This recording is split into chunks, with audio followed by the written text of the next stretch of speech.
So remember, go back, I mean, we did it right in your market. We would do special vaccine drives for law enforcement. We did it at the Polk County Sheriff's Office with Grady Judd. We did it everywhere. When the Johnson & Johnson came out, we provided that specifically to law enforcement. So we've done a lot in that regard. I've also been the only governor in the country that I'm aware of that has provided enhanced access to early treatments. I mean, if you look what happened when people were getting hospitalized at higher numbers this summer, almost none of them, got any type of early treatment. And we've had monoclonal antibodies available since December, which have proven to be very effective. So we rolled out 25 sites, and since we've rolled out those sites, daily hospital admissions are down over 90%.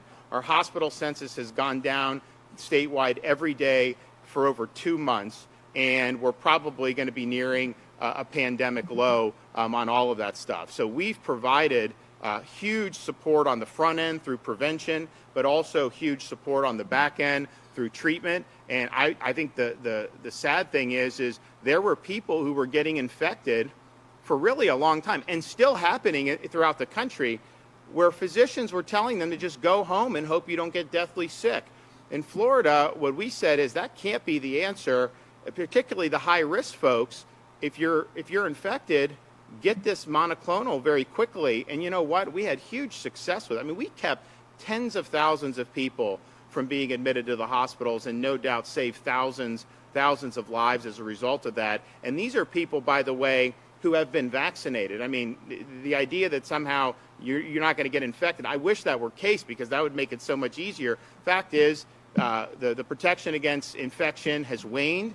You have high numbers of people that go to our sites. A majority of them are vaccinated who get infected and then go to our monoclonal sites for treatment. So you need treatment regardless. And so we're happy that we've had a lot of success with it. We have very low numbers now because we have one of the lowest COVID infection rates in the country, and maybe the lowest in terms of the COVID Estim website. I think we're 49 or 50, and with per capita cases, we're in the bottom 5. So consequently, we have fewer people who need the early treatment. We were short some of it because the federal government cut our supply. I got the Sotrovimab, and we were able to plug that hole. And then the infections have gone down so dramatically that even with our cuts, we've been able to make it work. And so we're going to continue to do that as we start to see the winter come. If we start to see a change in direction, we're going to make sure that people know you have an ability to protect yourself. But I definitely think that early treatment was something that we did very, very effectively. And I think I actually talked to people in other states. They can't get it. They don't know where to get it in a lot of these other states. And I think that's a huge mistake, because as you're already seeing it now in the north, their cases are rising. Because we just have a different seasonal pattern. So their cases are rising.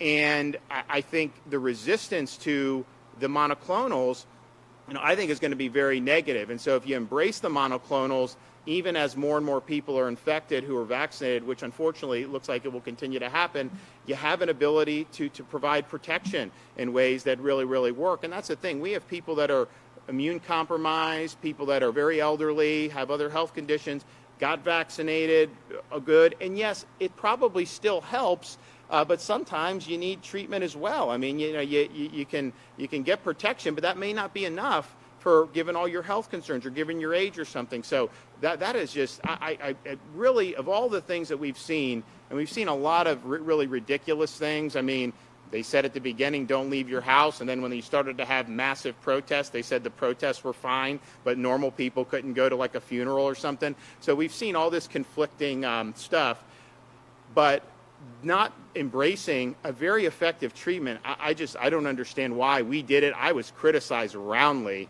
for doing it. People said it was not the right thing. And I can tell you there's over 100,000 Floridians who are glad that we were able to provide access to this, because it's helped a lot. But I think so. I think we need to get to the program. The final thing I'll say before I have to go is, we have all this stuff coming out for some of these people, like Fauci and NIH. And then what do we find out? We know NIH gave money to fund research, gain-of-function research at the Wuhan Institute of Virology.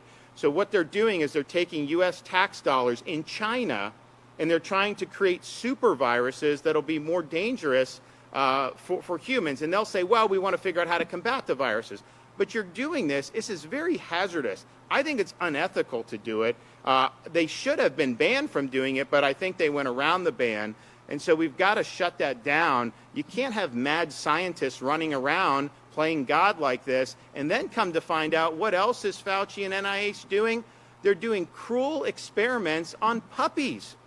What they were doing with those puppies is flat out disgusting. It's despicable. That needs to stop. I cannot believe American tax dollars would go to treat those dogs the way those dogs are being treated. And, you know, I really think Fauci needs to be held accountable. These people, these bureaucrats, they don't get to just run wild and do whatever the hell they want to with our tax dollars. And so from funding gain-of-function research to treating these puppies with really unimaginable cruelty, I think that whole lot of them need to be cleaned out, and we need to be standing up for the American taxpayer and doing things ethically and not doing things like gain-of-function research, and certainly not abusing puppies. Thank you.